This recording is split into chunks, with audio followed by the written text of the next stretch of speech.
하나님의 말씀은 마가복음 4장 10절에서 13절까지의 말씀입니다. 예수께서 홀로 계실 때에 함께한 사람들이 12제자와 더불어 그 비유들에 대하여 물으니 이르시되 하나님 나라의 비밀을 너희에게는 주었으나 외인에게는 모든 것을 비유로 하나니 이는 그들로 보기는 보아도 알지 못하며 듣기는 들어도 깨닫지 못하게 하여 돌이켜 죄사함을 얻지 못하게 하려 함이라 하시고 또 이르시되 너희가 이 비유를 알지 못할진대 어떻게 모든 비유를 알겠느냐. 아멘. 대한민국 사람이라면 모를 수 없는 이야기가 있습니다. 청개구리 이야기입니다. 이 짤막한 이야기가 잊힐 수 없는 이야기예요. 이 개구리 주제에 죽음을 말하고 유언을 이야기하고 있으니 어린 마음에 그 이야기를 처음 들었을 때 다소 충격적인 이야기였을 겁니다. 죽는다는 걸. 그 어린아이가 제대로 이해는 할 수 있었을까요? 너무 심각하게 듣지 마세요. 아시다시피 청개구리 이야기는 이렇습니다. 얼마나 아들 개구리 말을 안 듣는지 울어도 개굴개굴이 아니라 굴개굴개 울죠. 죄다 거꾸로 합니다. 질병에 걸려 이제 엄마 개구리가 죽게 생겼습니다. 그래서 아들 개구리에게 유언을 남깁니다. 엄마 죽거든 꼭 개울가에 묻어다오. 평생을 거꾸로만 했으니 이렇게 말하면 산에다 묻어줄 거다 싶었겠죠. 결국 엄마 개구리가 죽고 나서야 아들 개구리가 철이 들었습니다. 이번에는 엄마 개구리의 말을 철석같이 듣고 엄마 개구리의 묫자리를 개울가로 써버렸어요. 그래서 비가 내리면 그렇게 서글프게 웁니다. 엄마 묫자리 떠내려가면 어떡하나 그렇게 개구리가 울어요. 그런데 그 개구리가 대한민국에 얼마나 많은지 모릅니다. 비만 내리면 개굴개굴 해요. 여러분, 이 이야기에서 누가 잘못한 거예요, 도대체? 아들 개구리가 잘못한 겁니까? 엄마 개구리가 잘못한 겁니까? 엄마 개구리는 아들 개구리가 하도 거꾸로 살았으니 거꾸로 얘기를 했어요. 이 아들 개구리는 마지막에라도 엄마 말 듣겠다고 묫자리를 개울가에 써버렸으니 이렇게 슬픈 이야기가 되어 우리에게 전해집니다. 누구 잘못입니까?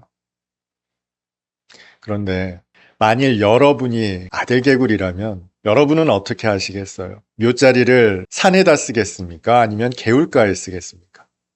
그리고 보니까 이 결정이 쉽지가 않습니까? 아니에요. 쉽지가 않은 게 아닙니다. 산에다 쓰는 게 맞습니다. 진짜 의도이자 목적이기 때문에 그래요. 표면적인 유언을 듣겠다고 개울가에 쓰는 건 잘못된 일이죠. 이해가 되세요? 산에다 쓰는 게 맞습니다. 그래서 엄마 보고 싶으면 산에 가서 옛 추억을 떠올릴 수도 있겠죠. 그렇게라도 엄마 개구리는 아들 개구리를 지켜볼 수 있을 겁니다. 물론 이야기 속의 내용이지 이걸 또 진지하게 받아들이시면 안 돼요. 중요한 건 이겁니다. 진짜 의도가 무엇인가, 목적이 무엇인가를 알아차리는 것이 중요하다는 거예요. 그저 표면적인 엄마의 유언을 따르는 게 100% 옳다는 것이 아닙니다. 그리고 이것이 오늘 본문 말씀을 이해하는데 대단히 중요한 원리가 됩니다. 오늘 본문 말씀은 다소 납득하기가 어렵죠. 예수께서 비유로 가르치셨습니다. 그리고 나서 제자들과 몇몇 사람들이 예수께 와서 그 비유를 묻습니다. 그랬더니 예수께서 아주 충격적인 말씀을 하세요. 12절의 말씀입니다.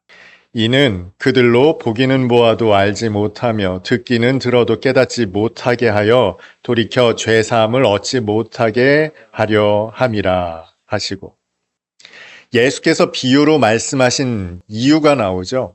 보기는 보아도 알지 못하고 듣기는 들어도 깨닫지 못하게 하는 것이 목적이랍니다. 이 비유가 어떻게 시작됐냐면요, 오늘 읽지는 않았습니다만 본서 4장 2절에 나타나 있습니다. 이에 예수께서 여러 가지 비유로 가르치시니 그 가르치시는 중에 그들에게 이르시되, 예수께서 비유로 말씀하신 이유가 가르치시기 위함인데, 그런데 왜 비유로 가르치셨어요? 그들이 보기는 보아도 알지 못하고 듣기는 들어도 깨닫지 못하게 하시려고 비유로 가르치셨답니다. 가르치셨는데 알아듣지 못하게 하는 것이 목적이래요. 이 무슨 어불성설입니까? 정말 주님은 깨닫지 못하게 하시려고 가르치셨을까요? 더군다나 12절 끝부분에 뭐라고 돼 있어요? 그들이 죄사함을 얻지 못하게 하려고 그렇게 하는 거다 말씀하시죠. 이게 도대체 말이 됩니까? 죄사함 얻지 못하게 하시려고 주님께서 비유로 가르치셨다? 그런데 바울은 자신의 아들 같은 디모데에게 편지를 써서 이렇게 말합니다. 디모데전서 2장 4절이에요. 하나님은 모든 사람이 구원을 받으며 진리를 아는데 이르기를 원하시느니라. 하나님의 원하시는 바가 명확하게 나타나 있죠. 물론 단정 지을 수는 없습니다만 하나님의 뜻을 가장 잘 알아들었던 사람, 가장 잘 간파했던 사람 누구라고 생각하세요? 저는 개인적으로 바울이라고 생각합니다. 바울만큼 하나님의 뜻을 제대로 잘 알았던 사람이 있을까요? 얼마나 잘 알았으면 그가 썼던 서신 무려 13권이 신약 성경의 정경으로 채택이 됐단 말이죠. 하나님의 뜻을 바울만큼 제대로 알았던 사람이 없을 거예요. 그런데 그가 디모데에게 이런 글을 적어 보냈습니다. 하나님은 모든 사람이 구원을 받으며 진리를 아는 데 이르기를 원한다. 우리에게도 너무나 당연하게 들립니다. 그런데 그에 비추어 본다면 오늘 주님의 말씀은 도무지 납득이 안 되죠. 사실 오늘 본문의 말씀은 이사야의 말씀을 인용한 내용입니다. 이사야의 소명장이라고 잘 알려진 6장 8절에서 10절까지의 내용은 이렇습니다. 하나님께서 보내실 만한 사람을 애타게 찾습니다. 누가 우리를 위하여 갈고 하세요. 그랬더니 이사야가 손을 번쩍 듭니다. 제가 갈게요. 제가 가겠습니다. 합니다. 그랬더니 하나님께서 이스라엘 백성에게 전할 말씀을 넣어주십니다. 그것이 9절과 10절의 말씀이에요. 여호와께서 이르시되 가서 이 백성에게 이르기를 너희가 듣기는 들어도 깨닫지 못할 것이요 보기는 보아도 알지 못하리라 하여 이 백성의 마음을 둔하게 하며 그들의 귀가 막히고 그들의 눈이 감기게 하라. 염려하건대 그들이 눈으로 보고 귀로 듣고 마음으로 깨닫고 다시 돌아와 고침을 받을까 하노라 하시기로. 오늘 예수께서 하신 말씀과 같죠. 누가 우리를 위하여 갈고 애타게 찾으신 하나님께서 너는 가서 이렇게 말해라 이사야에게 넣어주신 말씀이 이 말씀이에요. 너희는 보기는 보아도 알지 못할 것이다. 듣기는 들어도 깨닫지 못할 것이다. 이렇게 말하라 라는 거예요. 하나님의 목적이 보아도 알지 못하고 들어도 깨닫지 못하게 하시고자 하셨다면 굳이 선지자를 보낼 필요가 있습니까? 깨닫지 못하게 하신다면서요. 알지 못하게 하신다면서요. 그렇다면 아예 보낼 필요가 없죠. 안 보내도 됩니다. 그런데 하나님은 선지자를 애타게 찾으셨고 그를 보내셨단 말이에요. 그리고 이 말씀을 하게 하셨단 말이에요. 오늘 본문의 정확한 워딩을 분별할 필요가 있습니다. 9절을 다시 한번 읽어볼게요. 여호와께서 이르시되 가서 이 백성에게 이르기를 너희가 듣기는 들어도 깨닫지 못할 것이요 보기는 보아도 알지 못하리라 하여. 이 구절에서 제일 중요한 단어가 제일 끝에 나옵니다. 하여. 너는 이런 식으로 말하라, 이렇게 말하라 라는 의미예요. 여기서 중요한 건 메시지 자체가 아닙니다. 그 방식에 방점이 찍혀 있어요. 조금 알아듣기 쉽게 말씀드릴게요. 선생님께서 학생들을 가르칩니다. 그런데 전제로 이렇게 말하는 거예요. 너희 중에 이 문제 풀 사람 있겠어? 어이구, 공부도 안 하는 녀석들아. 그렇게 공부 안 하는 너희가 이 문제를 풀 수 있겠어? 라고 하면서 칠판에 문제 하나를 적습니다. 자, 그러면 풀 수나 있겠어? 라고 하신 말씀의 의도가 뭐겠어요? 풀어라 라는 뜻이죠. 공부 좀 해라 이 녀석들아 하면서 공부하면 이 문제 풀 수 있지 않겠느냐. 한번 풀어봐라 라는 뜻이죠. 하나님께서 이 말씀을 이사야에게 넣어주신 것은 제발 좀 알아라, 깨달아라 그 뜻이죠. 그렇지 않으면 선지자를 보낼 필요가 없다니까요. 선지자를 보내신 이유 자체가 너희는 좀 제발 좀 알아라, 깨달아라, 그 뜻이에요. 게다가 이어지는 10절에서 이렇게 말씀하셨잖아요. 이 백성의 마음을 둔하게 하며 그들의 귀가 막히고 그들의 눈이 감기게 하라. 염려하건대 그들이 눈으로 보고 귀로 듣고 마음으로 깨닫고 다시 돌아와 고침을 받을까 하노라 하시기로. 보세요. 하나님께서 이 백성이 고침받는 걸 원치 않으십니까? 아니죠. 고침받기를 원하시죠. 어디 부모가 자식 고침받는 걸 원치 않겠습니까? 아무리 미우는 자식이라도, 탕자라도 돌아오자마자 목을 끌어안고 그렇게 좋아하신 아버지인데 하나님께서 고침받기를 원치 않으시겠어요? 그 말씀을 이렇게 단어적으로 하시는 거예요. 난 고침받기를 원치 않는다가 아니에요. 하나님이 원치 않으셨다면 그 아들 독생자를 보내셨겠습니까? 하나밖에 없는 독생자를 보내셔서 죄인들을 구원하셨겠어요? 아니죠. 그렇게 사랑하신 하나님이신데, 그렇게 구원하기를 원하신 아버지신데, 벌써 우리 기억 속에서 잊힌 사건이 있어요.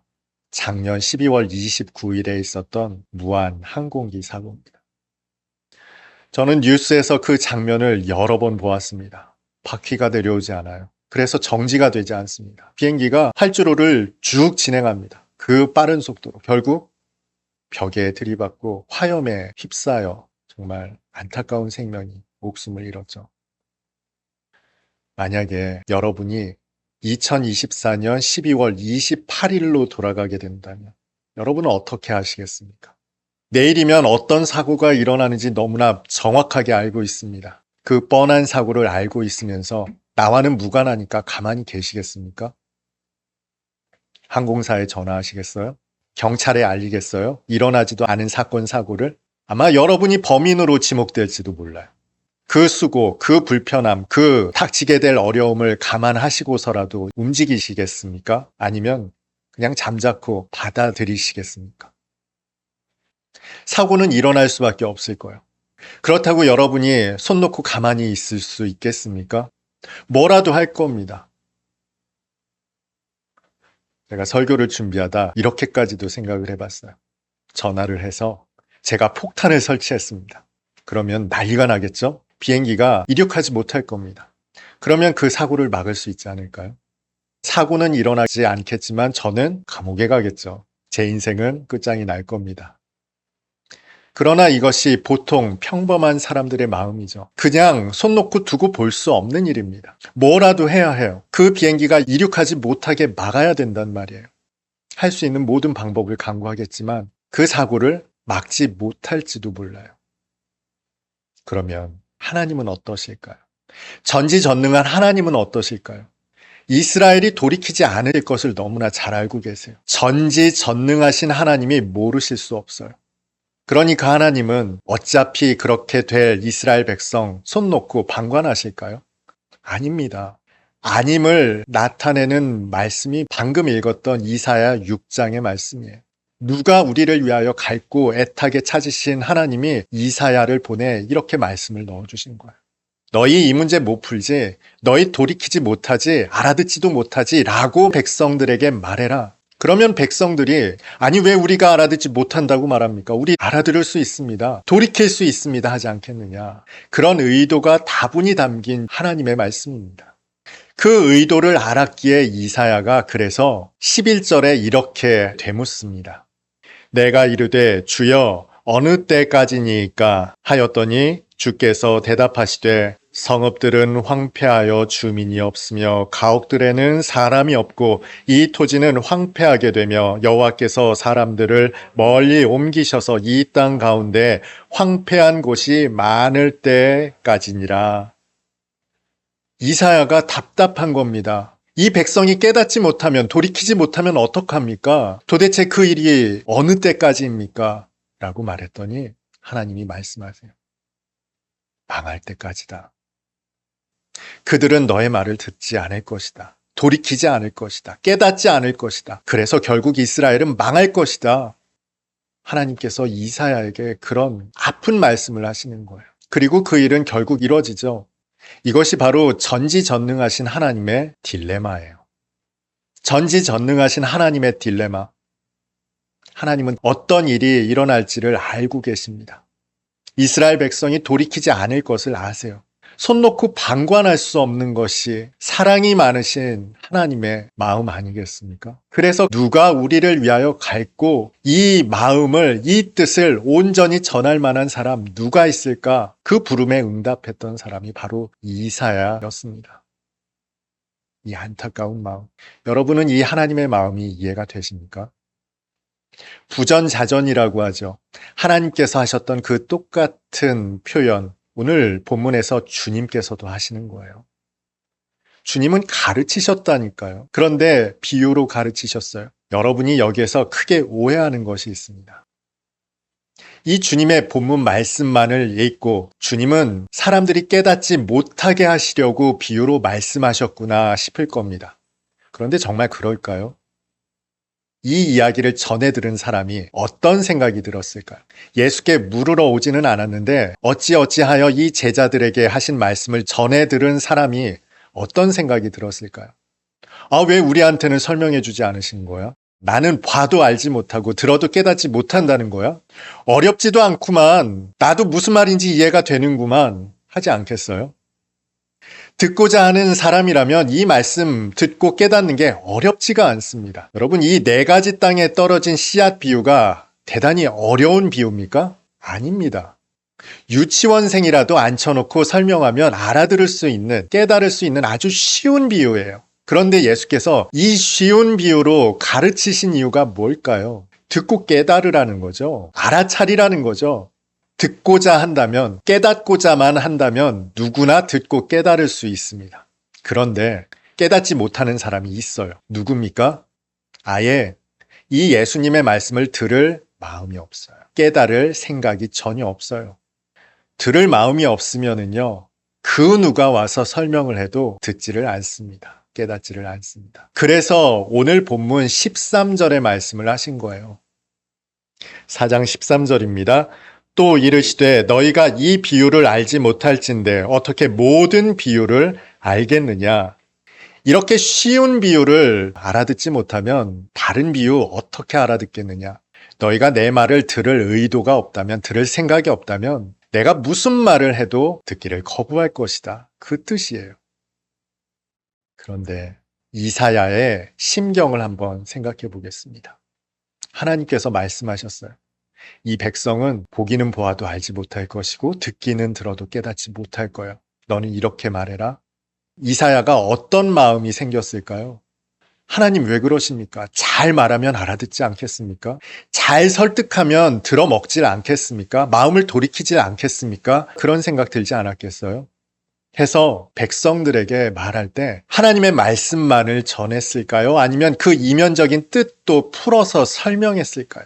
그들을 돌이키게 하기 위해서 온갖 노력을 기울였을까요? 아니면 그저 대충 말씀만 전했을까요? 이사야는 열정이 있었던 사람이에요. 손을 들었다고요. 제가 가겠습니다. 하나님 말씀 제가 전할게요. 그런데 그 말씀의 의도와 목적을 깨달았던 이사야가 너희는 보아도 알지 못할 것이고 들어도 깨닫지 못할 거다. 이렇게 건성으로 전했겠습니까? 심혈을 기울여서 온 마음과 뜻과 정성을 다해서 하나님의 온전하신 마음을 전하고자 애쓰지 않았겠어요? 이것이 바로 주님께서 제자들을 세우신 목적입니다. 오늘 본문에서 제자들은 주님의 깨닫게 하시는 말씀을 들었어요. 훗날 성령께서 그들 가운데 임하시자 사람들이 놀려대죠. 아, 저 사람들 낮술 취했다. 술 취하고 아침부터 주정 부린다 하니까 베드로가 일어서서 사람들에게 설교를 합니다. 이때 베드로의 모습이 어땠습니까? 비장한 모습 아니었겠어요? 그 생명을 전하지 않으면, 그 복음을 전하지 않고서는 견딜 수 없는 베드로의 그 비장함이 보이지 않으십니까? 너희가 이 예수를 죽였다. 그 설교 말씀을 들었던 사람들이 즉각적으로 반응이 오죠. 우리가 어찌할꼬? 어떻게 하면 되겠는가? 그래서 예수님은 제자들에게 비유로 말씀하시고 이렇게 가르치신 겁니다. 여러분, 예수님의 참된 제자라면, 진짜 제자라면, 그래, 나는 이 말씀 알았으니까, 아, 나는 주님의 제자야. 나는 구원받았어. 그리고 만족하고 마시겠습니까? 나는 알아들었으니까, 나는 구원받으니까 저 사람이야 어떻게 되거나 말거나 무관심하시겠습니까? 그래요. 하나님의 구원은 모든 사람을 구원하시는 구원은 아닙니다. 결국 어떤 사람들은 하나님의 구원 안에 들지 못할 거예요. 알아요. 그렇다고 손 놓고 방관하시겠습니까? 두 손 놓고 있겠습니까? 아니죠. 이사야의 심경으로, 베드로의 심경으로, 바울의 심경으로 나가서 전하지 않겠어요? 그들 붙잡고 말하지 않겠어요? 내가 만나는, 내가 아는 사람들 만나서 예수 이야기하지 않겠습니까? 주님께서 우리에게 주시고자 했던 건 하나님께 돌아오는 마음입니다. 여러분이 진정 제자라면, 여러분이 진정 하나님의 복음을 받은 자라면 사람들에게 이야기할 겁니다. 병원 갔다 온 얘기 안 할 거예요. 돈 벌었다는 얘기 안 할 거예요. 예수 이야기 할 거라고요. 하나님이 얼마나 사랑이 많으신 분인지 저는 요나서 마지막 장 마지막 절을 읽을 때마다 뭉클합니다. 니느웨가 큰 죄악 가운데 빠졌어요. 이대로 두었다가는 멸망당하고 말 겁니다. 하나님께서 요나를 보냅니다. 그런데 이 요나가 갈 마음이 없어요. 사실 니느웨는 원수 국가였거든요. 반대로 갑니다. 그랬더니 결국 하나님은 그를 니느웨로 보내고야 마시죠.